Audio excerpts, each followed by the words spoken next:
창세기 15장 1절에서부터 말씀을 읽을 때 5절까지 말씀을 함께 읽고자 합니다.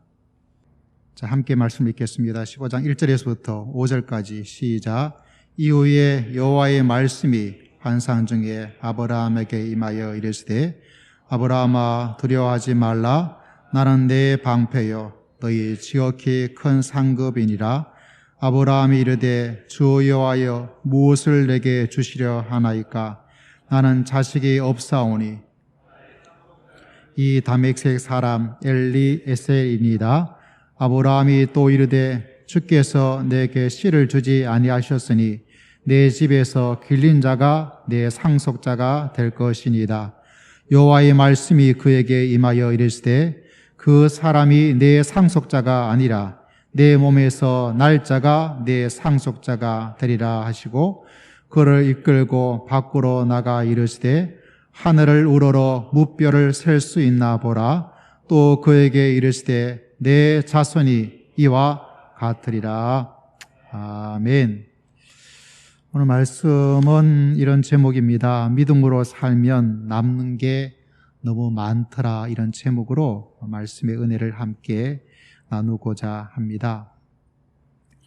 또 마음속에서 이 말씀을 준비하면서 같은 믿음의 길을 걸어가는데 왜 남는 것이 없는 사람은 왜 없을까? 이런 걱정스러운 마음과 전문가 도움을 드리고 싶은 마음이 제 마음속에 있습니다.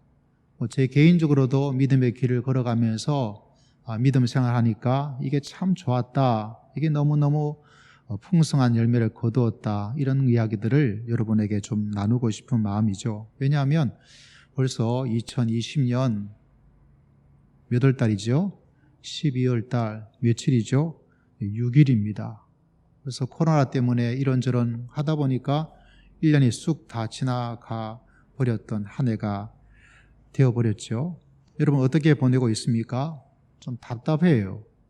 또 불안하기도 하고 힘들기도 하고 두렵기도 하고.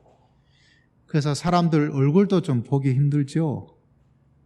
눈만 빼꼼히 있다 보니까 진짜 사람이 누군가, 어떤 때는 이렇게 안경을 벗고 있을 때 누가 지나가서 인사를 할 때 누구지? 하고 안경을 써야 될 그때 보면 누군가, 이런 헷갈림도 가지는 시기를 가지고 있습니다. 그렇지만 비록 우리가 마스크를 써서 얼굴을 볼 수 없는 가운데 있지만 그래도 느끼는 게 있지 않습니까? 뭐를 느끼냐면 정말 밝은 얼굴을 보기가 정말 힘들다, 이런 생각을 합니다. 얼마 전에 저희 아내와 같이 나누었던 이야기입니다. 저희 아내가 저한테 말하기를 여보 뻥튀기 해가지고 집을 산 사람도 있대요, 이런 말을 하는 거예요. 뻥튀기를 해서 집을 샀대요. 그래서 제가 말했습니다. 뭐라고 말한지 아세요? 아무리 그래도 뻥튀기 한다고 해서 그런 뻥을 칩니까? 그랬어요. 그래서 서로 웃으면서 깔깔대면서 웃었는데 정말 간만에 웃으니까 속이 좀 시원하다, 이런 생각을 가졌어요. 사실 저도 인생 중에서 불안했던 시기, 불확실한 거 여러분도 다 잘 알고 있을 만큼 저도 안다고 생각을 합니다. 저도 실직을 한 적이 있고요. 망망대해를 건너는 그런 안타깝고 힘든 그런 시절도 있었고, 앞길이 어떻게 될지 전혀 알 수 없는, 그렇지만 그곳에 있어야 되는 그런 상황도 있었습니다.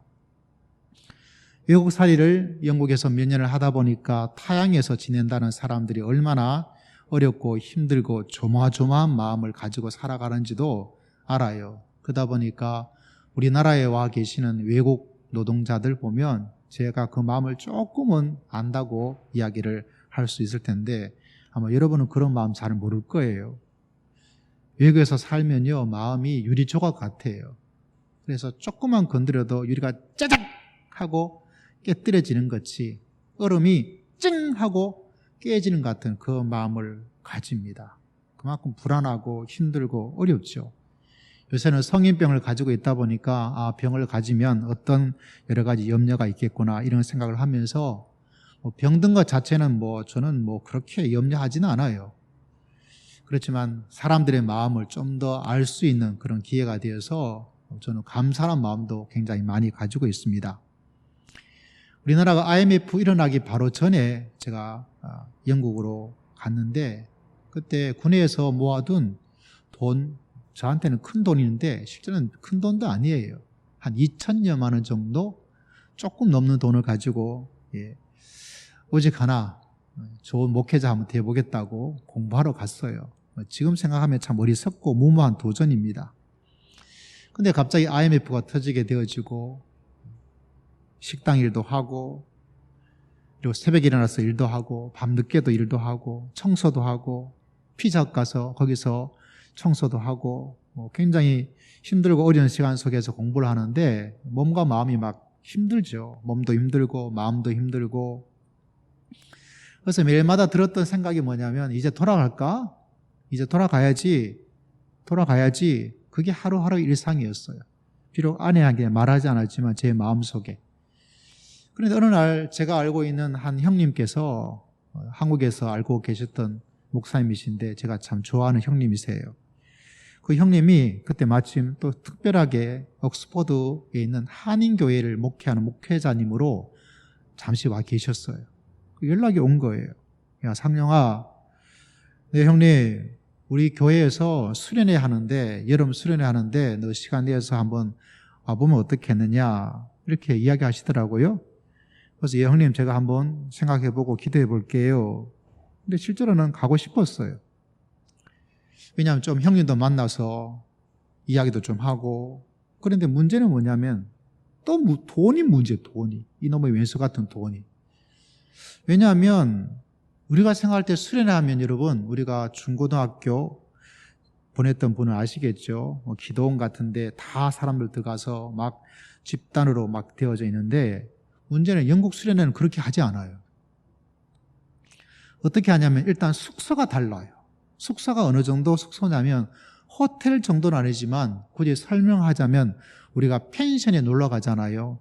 가정당 펜션 하나를 다 줘요. 그래서 가족이 뿔뿔 흩어지는 것도 아니고 그 펜션에 10명, 20명 있는 것도 아니고 한 가정당 한 펜션이 들어가는 게 영국 수련회의 문화예요.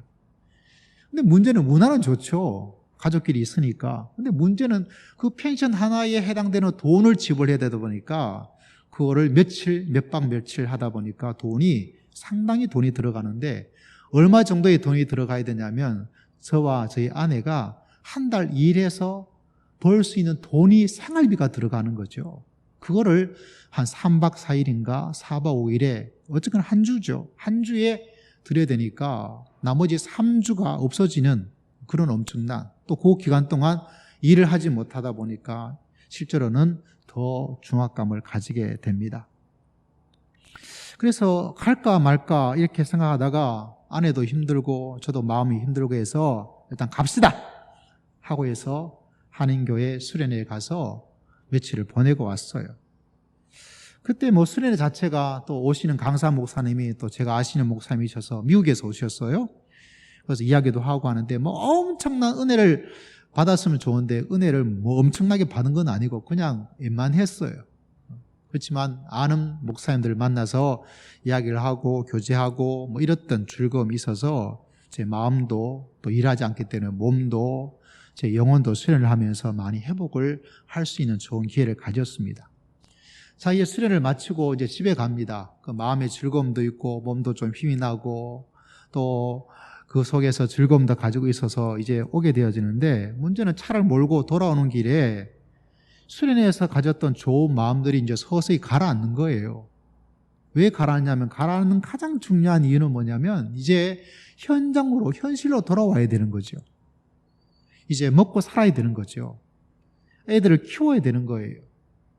그리고 또 직장 가서 어려운 일을 또 해야 되는 거예요. 그에 대한 마음들이 무엇보다 제일 중요한 거는 한 달 생활비를 그냥 써버린 거예요. 그래서 아내도 걱정되어지고 저도 걱정이 되어지면서 궁지에 몰린 거죠. 그냥 목회자다 보니까 하는 말이 있죠. 하나님께서 도와주실 거야. 말은 그렇게 했지만 제 마음속에서 정말 하나님께서 딱 도와주신다는 그런 마음은 실제로 하나도 없었어요. 일반적인 믿음의 고백으로서 신앙적 고백으로서 하나님께서 도와주실 거야 이런 말을 하고 집에 도착을 했습니다. 그래서 아이들이 취소에 있어서 애들 2층에 올라가서 자도록 해두고 청소도 하고 가져갔던 물건도 정리하고 그 다음에 제일 마지막에 했던 게 뭐냐면 그 며칠 사이에 저희 집에 온 우편이 있었어요. 편지들이, 우편함이, 고지서가. 그래서 그걸 하나씩 이렇게 정리를 하는데 놀라운 사실 하나가 전혀 아무것도 없는 봉투 하나가 있어서 이게 뭔가 싶어서 열어보았어요. 열어보았는데 정말 너무너무 놀라운 것은 뭐냐면 거기에 수표가 있더라고요. 수표가.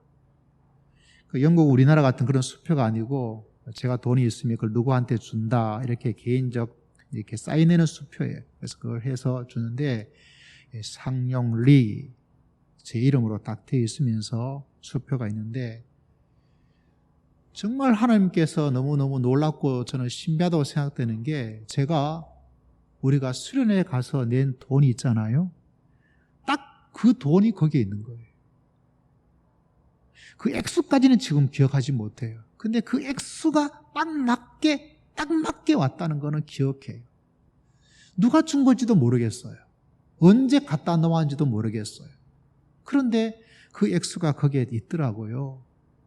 할렐루야. 제가 그걸 보면서 제 인생 속에 하나님께서 그런 적절한 기가 막힌 타이밍에 하나님이 짠 나타나셔서 역사해 주는 일은 정말 많아요.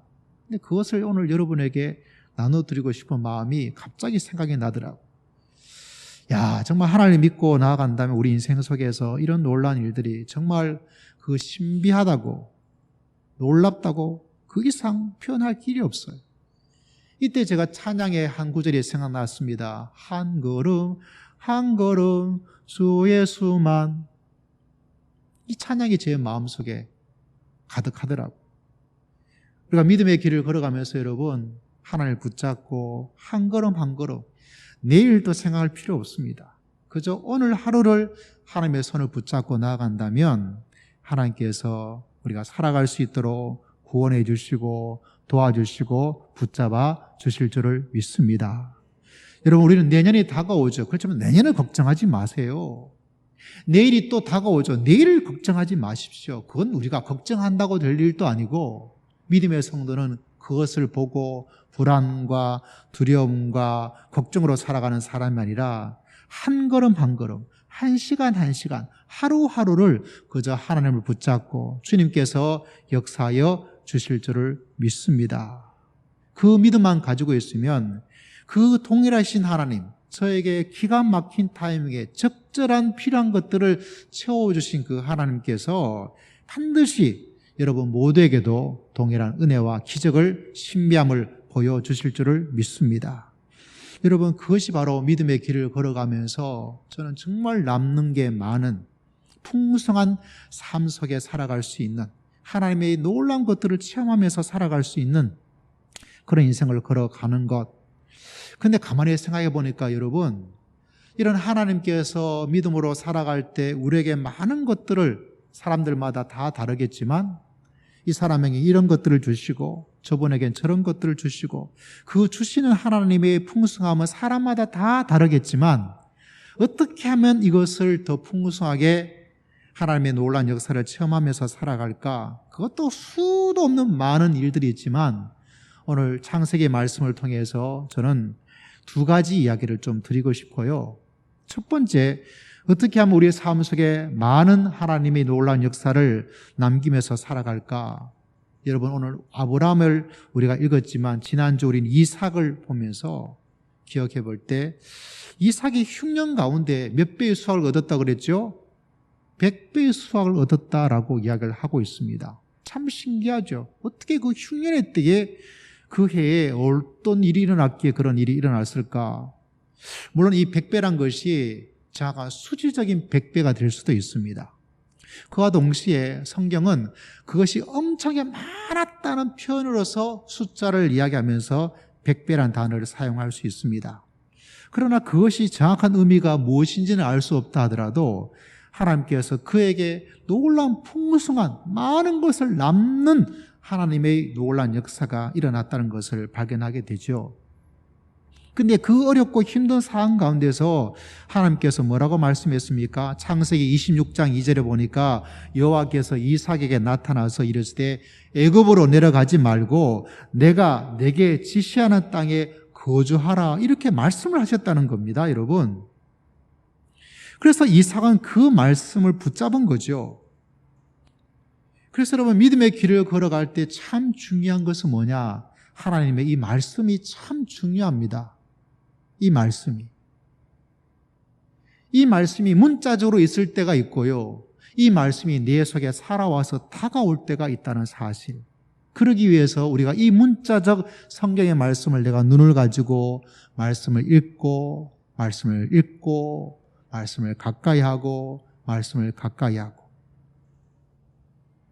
그때 이삭이 그 말씀을 받았던, 그 말씀을 받고 나서 100배의 놀라운 역사를 풍년의 삶으로 너무나 많은 것을 남는 삶으로 만들어 버린 것처럼 하나님의 말씀을 붙잡고 있을 때 하나님께서 그런 놀라운 역사를 여러분 모두에게 베풀어 주실 줄을 믿습니다. 그래서 여러분, 저는 말씀을 너무너무 좋아해요. 이 속에서 뭔가 길을 찾고, 성경 말씀 이런 말씀도 있지 않습니까? 주의 말씀은 내 발의 등이요 내 길의 빛이다. 내년 몰라요, 여러분. 내일 또 몰라요. 그런 가운데서 하나님이 말씀을 붙잡고 있으면 그 말씀이 뭐가 된다고요? 등불이 되어지고, 그 말씀이 뭐가 됩니까? 빛이 된다는 사실을 기억하셔야 됩니다. 사람들이 한국의 경제가 어떻게 된다, 정치가 어떻게 된다, 아무리 그런 말을 하더라도 믿음의 사람들은 그것이 아니라 주의 말씀이 붙잡고 그 말씀만 보고 가는 거죠. 왜? 그게 등불이에요. 그것이 촛불이고 그것이 서치라이트고. 그래서 한 걸음 한 걸음 그냥 갑니다. 그렇게 가면 여러분 그냥 되어져요. 이 신비하고 놀라운 세계로 하나님께서 우리를 불러주시고 이 길을 걸어갈 수 있도록 하나님께서 우리에게 놀라운 역사를 베풀어 주실 줄을 믿습니다. 그래서 이 말씀이 얼마나 빛이 된가. 저 같은 경우에는 이런 말을 하고 싶어요. 주의 말씀은 내 인생의 에너지다, 이렇게 저는 말하고 싶어요. 왜냐, 이 말씀을 통해서 힘을 가지기 때문에. 어떤 때는 이런 말씀을 하고 싶어요. 주의 말씀은 깨달음이다. 어떤 때는 이 상황을 전혀 보지 못했던 하나님의 어떤 것들을 보아서 이걸 깨뚫고 나갈 수 있는 분별력과 안목을 하나님이 주시더라고요. 남들은 이렇다 말하는데 그게 아니에요. 말씀을 보니까 이거야 하고 붙잡으니까 그대로 되더라고요. 이삭은 특징이 뭐냐? 그 흉년의 때에 뭘 했습니까? 하나님께서 있으라 하는 그 말씀을 받고 그 말씀을 붙잡고 나아간 것입니다. 여러분이 아시다시피 저희 어머니가 굉장히 연로하시죠. 몇 년 전에 혈압이 와가지고 중풍으로 쓰러지셨습니다. 저희 어머니는 키가 참 작아요. 진짜 작아요. 아버님이 계셨는데 아버님이 계셔도 아버님도 키가 커요. 근데 아버님이 좀 약하시다 보니까 제 눈에는 어머니가 과수, 농사일을 전부 다 하시는 거예요. 농약 칠 때도 힘들거든요. 그것도 어머님이 다 하시고, 가뭄이 들면 물을 퍼가지고 그 물을 이렇게 대야 되는 것도 주로 어머니가 다 하시고, 그래서 제가 어머니 생각하면 마음이 참 애틋하고 아파요. 왜 이렇게 힘들게 살아갈까? 이런 마음을 가지고 있는데 그 어머니께서 쓰러지셨다는 거예요. 그러니까 얼마나 마음이 아픈데 더 아팠는지 몰라요. 그 소식을 듣는 그 수요일 날 정말 마음이 울적하더라고요. 성도들에게 말도 안 하고 또 티도 내지 않았지만은 정말 마음이 너무 울적해가지고 수요 예배를 다 드리고 나서 그 마음의 울적함을 가지고 뭐 하겠어요? 나가시는 성도들에게, 온 성도들에게 인사하고 또 인사하고 나서 이제 얼마 남지도 않은 사람들, 그래서 그곳에서 제가 하나님께 기도했어요. 뭐 특별히 하나님 어떻게 해달라고 기도할 그것도 없고 그냥 앉아 있었어요. 하나님, 우리 어머니 어떻게 해요? 그걸 낫게 해달라는 기도도 하기가 어렵고 아무 기도의 내용이 없어요. 그냥 하나님만 불렀어요. 하나님. 저도 그래요. 뭐 특별히 어떤 일이 있을 때 어떻게 해달라고 말을 안 해요. 그냥 하나님만 불러요. 하나님 이렇게 하고 있을 그때에 제가 평소에 읽었던 말씀 하나가 훅 제 머릿속에 번개처럼 들어와 버리더라고요. 그 말씀이 뭐냐면 고린도후서 4장 16절의 말씀입니다. 어떤 말씀이냐면 우리가 낙심하지 아니하노니 겉사람은 후패하나 우리의 속은 날로 새롭도다. 이 말씀이 제 머릿속에 번개처럼 훅 들어버리더라고요. 그걸 딱 받는 순간 지금 내가 이렇게 낙심할 게 아니구나. 우리 겉사람은 후패하나. 이게 옛날 개역 한글은 이렇게 번역이 되어 있었어요. 지금 여러분이 가지고 있는 개역 개정판에는 우리가 낙심하지 아니하노니 우리 겉사람은 낡아지나 이렇게 번역을 했는데 제가 어떤 때는 이게 옛날 개역 한글을 워낙 많이 읽다 보니까 설교하면서 옛날 번역으로 말할 때가 많아요. 우리의 이 겉사람이 후피하죠. 겉사람이 낡아지죠.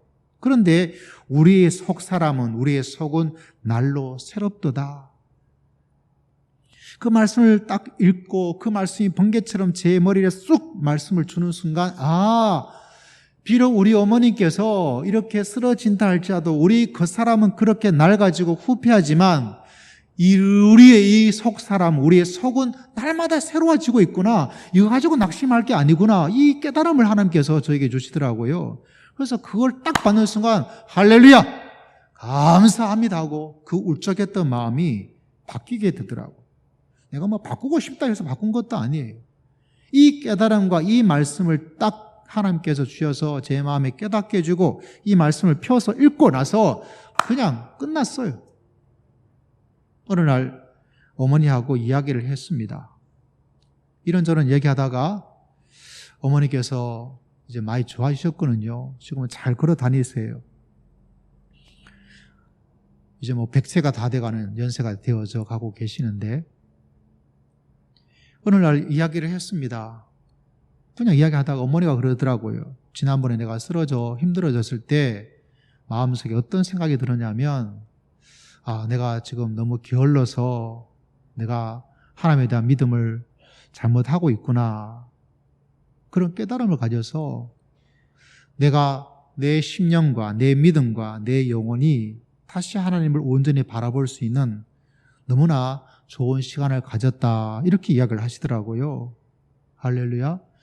그래서 그 어머니에게 제가 이 말씀을 이야기했습니다. 사실 제가 어머니 편찮으신 이야기를 듣고 참 마음이 울적하고 힘들었는데 수요예배 드리다가 그때 수요예배 다 마치고 기도하다가 하나님께서 이 말씀을 주셨습니다. 그래서 이 말씀을 가지고 제가 그 마음을 잘 이겨냈던 거, 그래서 너무너무 좋았던 이야기를 어머니에게 이렇게 말씀을 드렸어요. 그래서 어머니도 너무 감사하고 저도 어머니가 그렇게 몸이 아픈 가운데도 그래도 그 영혼과 그 마음이 다시 회복되는 귀한 시간을 가져서 이 말씀처럼 어때요? 그 속사람이 새로워지는 놀라운 역사가 일어났습니다. 그 이야기를 하니까 제 마음도 너무 좋고 어머님도 제가 그런 이야기를 해드리니까 어머님도 굉장히 기뻐하시고 여러분, 그래서 여러분에게 꼭 말씀을 드리고 싶어요. 믿음으로 살면 어떤 사람들은 남는 게 없다고 그래요. 그냥 살아가는 것밖에 남는 게 없어요. 1년이 지났는데 남는 게 없어요. 그렇다면 여러분 다시 하나님의 말씀을 읽고 하나님의 말씀을 또 읽고 하나님의 말씀에 귀를 기울이고 그렇게 되어지면 하나님께서 놀랍게 역사해 주시고 우리 인생을 딱 붙잡아서 많은 남음이 있는 믿음의 길을 걸어갈 수 있는 축복을 하나님께서 여러분에게 베풀어 주실 줄을 믿습니다. 그래서 저는 이 말씀이 너무너무 좋은 거예요. 그래서 여러분에게도 문자를 드렸던 것처럼 말씀 통독에 대한 이야기를 다시 조금 더 강화를 시켜서 여러분 꼭 같이 해서 2021년 여러분의 인생에 많은 것이 남는 한 해가 될 수 있도록 하나님께서 축복하여 주실 줄을 믿습니다. 이걸 마음속에 잊어버리고 여러분 말씀을 가까이 하고 말씀을 읽고 또 말씀을 보고 그게 없으면 여러분 정말 힘들고 어려울 그때에 내가 힘이 없어요. 에너지가 없어요. 그래서 무너지고 힘들어집니다. 실제로 하나님께서 주신 영양 에너지를 하나님께 주셨는데 그 영양 에너지를 먹고 마시지 않다 보니까 힘이 딸려진 거예요. 하나님은 주셨다는 말씀이죠, 여러분. 우리에게 많은 것이 남을 수 있는 하나님의 길을 우리에게 보여주셨다고요. 그것에 우리를 내버려 두고 엉뚱한 데 있으면 에너지가 없어집니다. 여러분, 한 해를 마감하면서 또 새해를 준비하면서 이삭처럼 그 말씀을 받고 그 말씀을 받아서 그 말씀으로 승리하며 살아갈 수 있는 여러분 모두가 꼭 되시기를 주의 이름으로 축복합니다. 두 번째, 오늘 아브라함 이야기를 해드리고 싶어요. 여러분, 믿음으로 살아서 많은 것이 남는데 어떻게 하면 더 많은 것을 남으면서 살 수 있을까?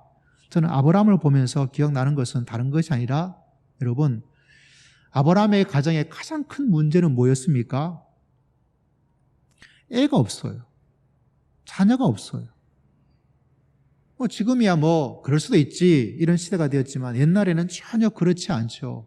집에 아들 낳느냐, 아들 낳지 못하고 칠공주만 낳느냐. 지금이야 딸이 전성시대를 맞이하고 있지만 우리 옛날에는 아들이 얼마나, 남자라는 게 얼마나 대단했는지, 특히 동양권 문화는 다 그런 문화를 가지고 있고 지금도 완전히 없어졌다고 말하기가 어려워요. 제가 딸만 둘이 있습니다. 딸만. 제 목회할 때는 어떤 이야기를 들었냐면 이런 이야기를 선배님들이, 주변 목사님들이 하셨어요. 왜냐하면 아들 낳기 원하는 가정이 있는데 계속 딸만 나오는 거예요. 근데 문제는 뭐냐면 목사님한테 가서, 담임 목사님한테 가서 기도를 좀 받아야 되는데 다들 가지 말라 그런대요. 목사님한테 가지 마. 그런 기도는 목사님한테 받는 게 아니야. 왜 받지 말라 그랬을까요? 알고 보니까 목사님도 딸만 있는 거예요. 목사님아, 아들 못 낳는 목사님인데 그 집에 가서 그 목사님한테 가서 기도받으면 아들 낳겠냐? 가지 말라. 그래서 제가 생각을 했어요. 저도 딸만 있을 줄 몰랐거든요. 야, 이거 참 어렵구나. 그래서 생각하기를 내가 결혼하면 반드시 아들을 낳아야 되겠다, 이런 생각을 했단 말이죠. 그런 시대가 얼마 전 이야기입니다, 여러분. 그런데 어때요? 아브라함의 시대는 훨씬 더 중요한 아들의 시대입니다. 그 자식의 아들이 있고 없고는 굉장히 중요해요. 근데 이 집에 뭐가 없어요? 가장 어려운 문제. 다른 건 다 있는데 제일 중요한 거, 아들이 없어요. 자식이 없어요. 얼마나 힘들고 어려운지 여러분 좀 한번 상상을 해보세요. 그래서 해답이 뭔가요? 오늘 읽었던 말씀에 뭐라고 나타나고 있습니까? 엘리에셀 2절에 다메섹 사람 엘리에셀이 내 상속자, 후계자가 될 겁니다 라고 이야기를 하고 있습니다. 맥 빠지죠. 이 사람이 재능이 엄청나서 이게 아니라 자식이 없으니까 어쩔 수 없이 다메섹 사람 이 엘리에셀, 이렇게 되는 이야기입니다. 그 말 속에 뭐가 있었겠어요? 즐거움이 있겠어요? 만족함이 있겠어요? 성취감이 있겠어요? 아무것도 없는 거예요. 그런 가운데서 뭐 어떤 이야기를 합니까? 하나님께서 5절에 보니까 그를 이끌고 밖으로 나가시는 거죠. 이끌고 밖으로 나가시는 거죠. 그러면서 하나님께서 뭐라고 말합니까? 저 하늘을, 스카이를 보여주는 거예요. 밤에. 여러분, 그걸 보여주는 거예요. 그걸 보여주면서 뭐라고 말씀하고 있습니까? 너 저걸 보고 별 한번 세워봐라. 너희 자손이 이와 같이 많아지게 될 것이다. 이렇게 말씀하는 거예요. 저는 이게 참 중요하다고 봐요. 왜냐하면 하나님께서 야, 걱정하지 마. 너 자녀가 많아질 거야 라고 말하지 않고 그가 눈으로 볼 수 있는 뭔가를 하나님께서 보여주는 거죠. 요새 말할 때 교육이라고 말하면 시청각 교육처럼 그가 눈으로 뭔가를 볼 수 있도록 보여주는 거. 사라지지 않아요. 밤이면 밤마다, 밤이면 밤마다, 어젯밤이든지 오늘 밤이든지 내일 밤이든지 2021년의 밤이든지 아브라함은 밖에 나올 때마다 뭐가 보여요? 별이 보여요. 그 별처럼 너희 자손이 이렇게 많아질 것이라는 생각을 하나님의 약속을 눈으로 보는 거예요. 하나님의 약속을 눈으로 보고 있습니다, 여러분. 그 별 하나하나가 하나님의 약속이에요. 여러분, 믿음으로서 풍성한 삶을 살 수 있는 길은 뭔가 내가 이것이다라는 것을 날마다 보아야 돼요. 여러분, 그래서 아브라함이 어느 정도까지 되어졌습니까? 창세기 22장 7절에 보니까 하나님이 그 이삭을 바쳐라 해서 바치는 장면 이후에 나오는 말씀입니다. 하나님께서 날마다 별을 보고 날마다 별을 보고 날마다 별을 보니까 한 아들밖에 없음에도 불구하고 또 심지어 그 아들 하나밖에 없는데 바치라고 하는 말도 안 되는 상식적으로 도저히 합리적으로 도저히 말도 안 되는 그 이야기를 들었을 때도 아들을 하나님께 번제로 드리는 결단을 즉각적으로 시행했던 것은 날마다 무엇을 보았어요? 별을 본 거예요. 별을 봤어요. 보고 또 봤어요. 눈에 별이 다 들어가 있어요. 하나님께서 비록 하나님밖에 없지만 우리 자손이, 나의 자손이 저 하늘의 별처럼 저렇게 풍성하고 많아질 것이란 것을 날마다 눈으로 보았어요. 이게 뭐죠? 꿈이요, 비전입니다. 그가 이것을 한 번 그렇지라고 된 게 아니에요. 밤마다 보았어요. 밤마다. 그러면서 그 생각 속에, 그 눈 속에 이 비전과 이 꿈과 하나님의 약속을 한 번도 잊어버리지 않도록 그가 완전히 뭐 된 거죠? 완전히 압도를 당한 거예요. 그러다 보니까 아들을 바쳐요. 그리고 나서 22장 17절에 이런 말씀이 있죠. 내가 내게 큰 복을 주고 내 씨가 크게 번성하여 하늘의 별과 같고 바닷가의 모래와 같게 하리니 내 씨가 그 대적의 성문을 차지할 것이다. 할렐루야. 내 씨가 크게 번성하여 하늘의 별과 같은 걸 다시 한번 심어주는 거예요. 이만큼 아브라함이 큰 하나님의 비전과 꿈 속에 살고 있는 것을 바라보게 됩니다. 여러분, 그래서 참 중요해요. 보는 거. 그래서 여러분, 일반 사람들이 이걸 미리 알았는지 모르겠지만 자기 개발서 같은 데 보면 뭐가 나오는지 아세요? 너의 꿈과 너가 이룰 것을 뭐하고? 적어서 그거를 붙여놓고 계속 보라고. 아침에 일어나서 뭐죠? 크게 읽으라고. 아브라함이 그랬습니다. 아침에 일어난 거는 그때는 별이 없지만 저녁에는 뭘 보았죠? 별을 본 거예요.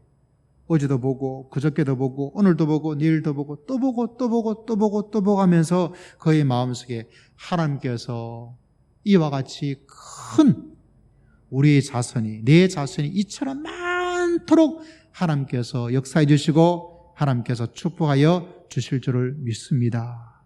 그 별이 그냥 별이 아니에요.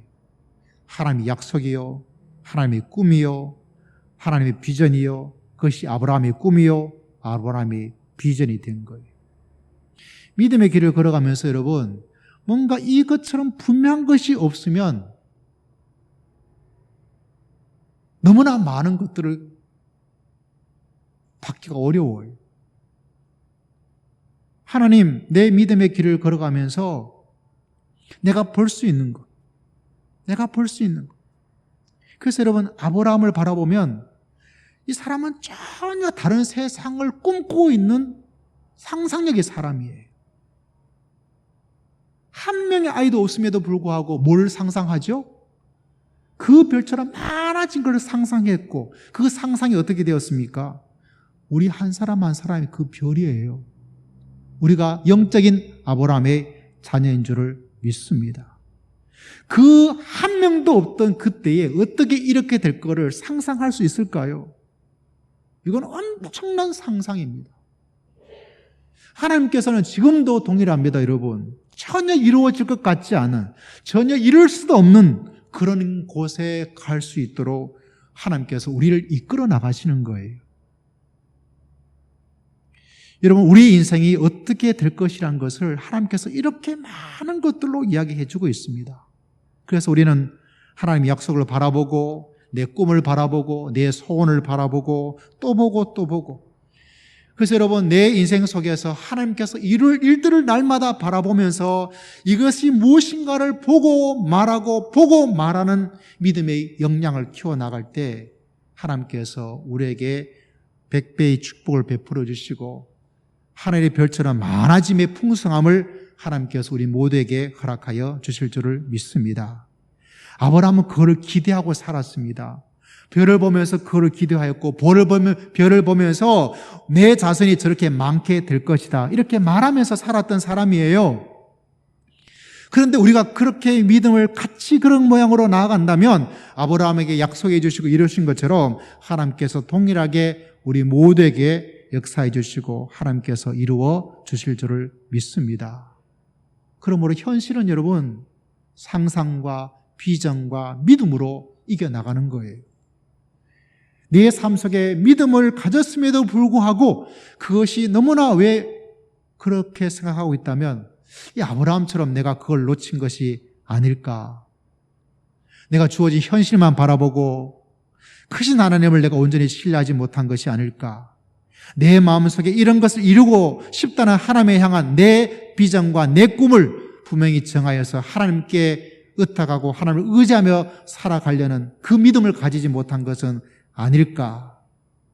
여러분, 요셉을 기억해 보세요. 요셉, 애굽의 총리 되었던 요셉 아시죠? 그가 꿈을 꾸었잖아요. 아버지와 그 형들이 자기에게 전부 다 절을 하는 꿈을 꾸었습니다. 형들이 비웃었잖아요. 야, 저런 꼬맹이, 저 막내가, 저 막둥이가, 저 제일 나이가 어린 애가 뭘 안다고, 뭐 이런 생각을 했을 거예요. 그죠? 형들이 보기에는 애가 하는 것이 그냥 귀엽기만 하고 뭐 그것밖에 안 되어져요. 근데 요셉은 어때요? 자기의 주어진 그 꿈을 간직하고 있었어. 그러니까 어떤 일이 일어납니까? 누가 유혹을 해요.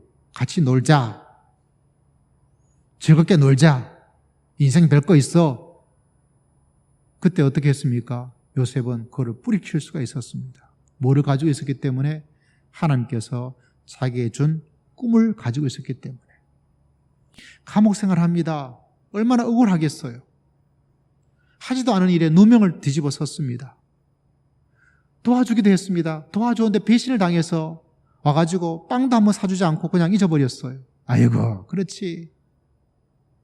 사람이 그렇지 뭐. 내가 이 인생 이렇게 살아가는데 더 이상 뭘 더 생각할까? 그러면서 스스로 자기 자신이 자기 인생을 망가뜨리든지 놓아버리지 않았어요, 여러분. 그 속에도 열심히 해서 그들에게 인정을 받았습니다. 그 기간에 여러분, 우리가 성경책 읽으니까 막 한 장으로 된 거, 그렇지 하지만 생각을 해보세요. 현실적으로 그것이 얼마나 힘들고 어렵고 고난과 비참함과 억울함과 답답함의 시간이었겠어요. 얼마나 괴로운 시간이었겠어요. 얼마나 눈물의 시간이었겠어요. 얼마나 가슴 칠 일이겠습니까? 얼마나 그 마음속에 분노가 가득 찰 수 있는 시간이었겠어요.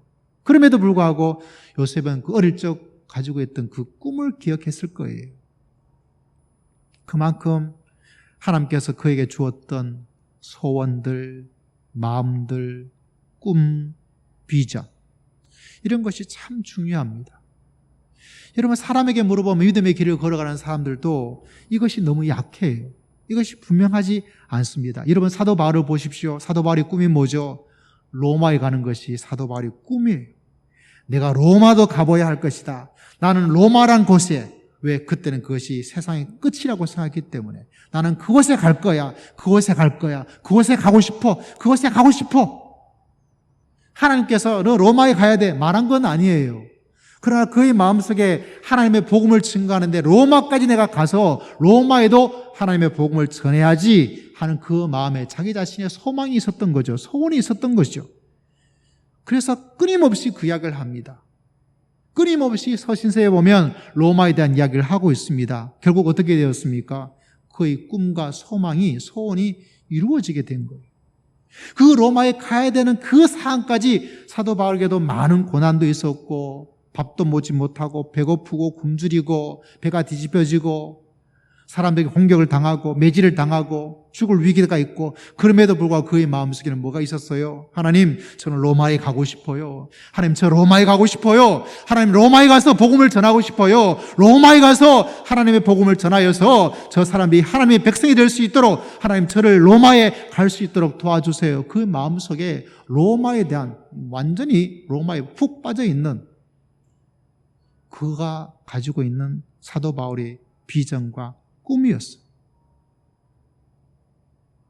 아브라함은 별을 보면서 자손에 대한 꿈을 가졌고, 요셉은 그 별들이, 그 단들이 절을 한 것처럼 그런 꿈을 가지고 있었고, 사도 바울은 로마에 대한 비전과 꿈을 가지고 있었대요. 그것이 있을 때 어떻습니까? 유혹도 이겨내고 어려움도 이겨내고. 왜냐하면 그걸 보고 있는 사람은요, 상상의 세계를 살고 있는 사람은요, 꿈을 가지고 있는 사람은요, 비전을 가지고 있는 사람들은요, 그런 유혹과 어려움이 눈에 안 들어와요.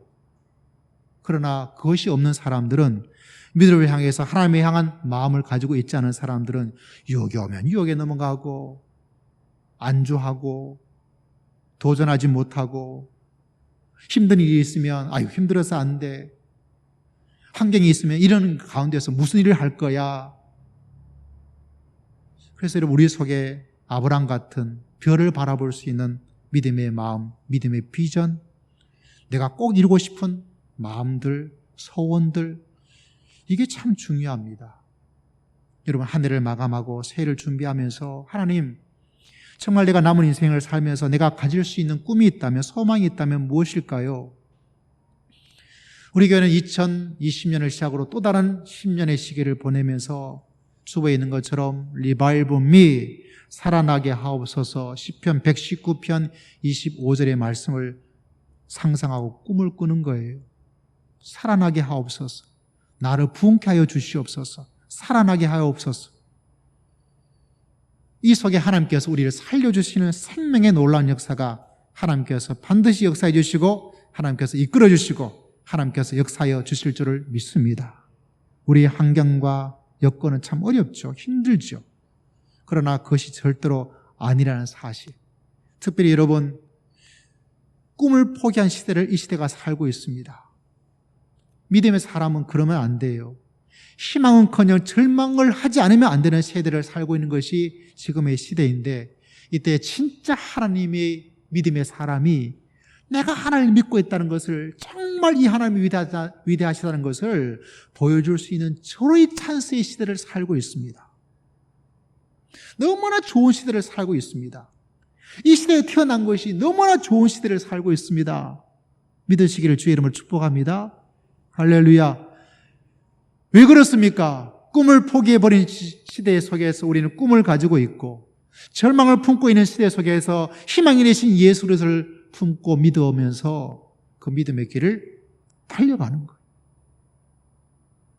그러면 하나님께서 아브라함의, 요셉의, 사도 바울의 그 꿈과 소망과 그 비전을 이루어 주신 것처럼 그것을 이룰 수 있도록 하나님께서 역사해 주시고 하나님께서 붙잡아 주실 줄을 믿습니다.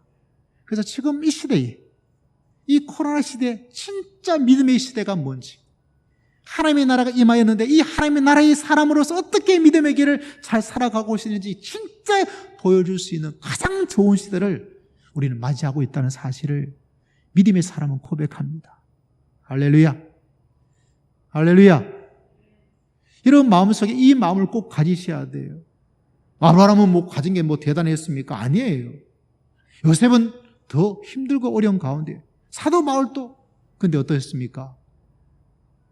꿈과 소망을 품고 그것을 꽉 붙잡고 거기에 집중하였을 때 하나님께서 그것을 이루어 주시고 이끌어 주시고 인도하여 주시고 도와주신 줄을 믿습니다. 결국 내 마음속에 어떤 것을 품고 있느냐의 문제예요. 믿음의 사람. 오늘 말씀은 두 가지입니다. 믿음으로 살면 남는 게 너무 많더라. 할렐루야. 어떻게 해야 된다고 말씀을 드렸습니까? 말씀을 붙잡아야 돼. 말씀. 아브라함처럼 볼 수 있는 소망과 꿈과 비전을 가져야 돼. 그래야 이 시대를 이기는 정도가 아니라 승리하며 살아갈 수 있는 놀라운 하나님의 사람이 되는 것이죠. 저는 지금도 발버둥을 쳐요. 하나님, 주의 말씀을 붙잡습니다. 더 분명한 소망과 더 분명한 비전과 더 분명한 내 소망을 가지고 싶습니다. 그래서 그것만 보고 달려갈 테니 하나님께서 저에게 그 마음을 주시고 하나님께서 인도해 주시고 하나님께서 도와주실 줄을 믿습니다. 어렵다는 이 시대가 하나님보다 더 어렵지 않고 힘들다는 이 시대가 하나님의 능력보다는 더 많지 않을 텐데 그것을 온 세상에 증거하고 온 세상에 간증하고 온 세상에 말할 수 있는 하나님의 교회와 그런 믿음의 길을 걸어갈 수 있도록 하나님께서 역사하여 주실 줄을 믿습니다. 그래서 제 마음속에 더 불이 타요. 한번 두고 보자. 이 세상아, 코로나 때문에 교회가 어떠고 졌다고 말하는 이 세상을 향해서 하나님의 살아계심을 온전히 증거하며 하나님께 나갈 수 있는 믿음의 길을 한번 보여주리라. 제 마음속에 불이 타요. 여러분의 마음에도 저의 이 불이 전달이 되어지고 여러분도 이런 마음과 생각으로 뭉쳐서 오늘 말씀의 제목처럼 한 해를 마감하고 마음을 정리해서 2021년 내가 믿음으로 살아가리라. 그래서 2021년에 남은 것이 너무나 많구나. 이것을 체험하고 살아갈 수 있는 주님의 귀한 백성, 축복된 백성 되시기를 주의 이름으로 축복합니다.